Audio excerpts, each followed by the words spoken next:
Instagram ഒഫീഷ്യലായിട്ട് അവിടെ encryption feature global ആയിട്ട് റിമൂവ് ചെയ്തിട്ടുണ്ട്. എന്ന് വെച്ചാൽ ഇനി ഇൻസ്റ്റാഗ്രാമിൽ നമ്മളൊരു മെസ്സേജ് അല്ലെങ്കിൽ ചാറ്റ് ചെയ്ത് കഴിഞ്ഞാൽ ആ ഒരു മെസ്സേജ് പ്ലെയിൻ ടെക്സ്റ്റ് ആയിട്ടായിരിക്കും മെറ്റയുടെ സെർവറിൽ പോയി സ്റ്റോർ ആവുന്നത്.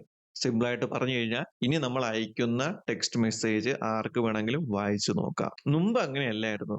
ഞാൻ ഒരു മെസ്സേജ് ഒരാൾക്ക് അയച്ചു കഴിഞ്ഞാൽ എനിക്കും അയക്കുന്ന വ്യക്തിക്ക് മാത്രമേ ആ മെസ്സേജ് വായിക്കാൻ പറ്റത്തുള്ളൂ. ബാക്കി എല്ലാ സ്ഥലത്തും എന്തായിരിക്കും, അത് എൻക്രിപ്റ്റഡ് രൂപത്തിലായിരിക്കും കാണുന്നത്. മെറ്റ ഇതിന് പറയുന്ന ഒരു ഒഫീഷ്യൽ റീസൺ, ഈ ഒരു എൻക്രിപ്ഷൻ ഫീച്ചറിന്റെ യൂസ് കേസ് വളരെ ചെറുതായത് കൊണ്ടാണ് അവരിത് റിമൂവ് ചെയ്യുന്നത്. പക്ഷേ കുറച്ച് എക്സ്പേർട്സ് പറയുന്നത് എൻക്രിപ്ഷൻ റിമൂവ് ചെയ്ത് കഴിഞ്ഞാൽ മെറ്റയ്ക്ക് കൂടുതലും ഡേറ്റാസിനെ സർവേലൻസ് ചെയ്യാൻ സാധിക്കും. ഇല്ലീഗൽ കണ്ടന്റ്സ് ട്രാക്ക് ചെയ്യാൻ പറ്റും. കമ്മ്യൂണിറ്റി വയലൻസ് നടക്കുന്നുണ്ടെങ്കിൽ അവരെയും ട്രാക്ക് ചെയ്യാൻ പറ്റും. അതേപോലെ ലോ എൻഫോഴ്സ്മെന്റ് ഒരു വാറന്റ് ആയിട്ട് വന്നു കഴിഞ്ഞാൽ മെറ്റയ്ക്ക് എന്ത് ചെയ്യാൻ പറ്റും, നമ്മളെ ടെക്സ്റ്റ് മെസ്സേജ് ഇപ്പൊ ഹാൻഡ് ഓവർ ചെയ്യാൻ സാധിക്കും. കാരണം അത് എൻക്രിപ്റ്റഡ് അല്ല. സോ ഇനി ഇൻസ്റ്റാഗ്രാമിൽ മെസ്സേജ് അയക്കാൻ നേരത്ത് നോക്കിയും കണ്ടും ടെക്സ്റ്റ് മെസ്സേജ് അയക്കുക. ഒരു യൂസറിന്റെ പോയിന്റ് ഓഫ് വ്യൂയിൽ നിന്ന് നോക്കിക്കഴിഞ്ഞാൽ നമുക്ക് ഇനി പ്രൈവസി ഇല്ല.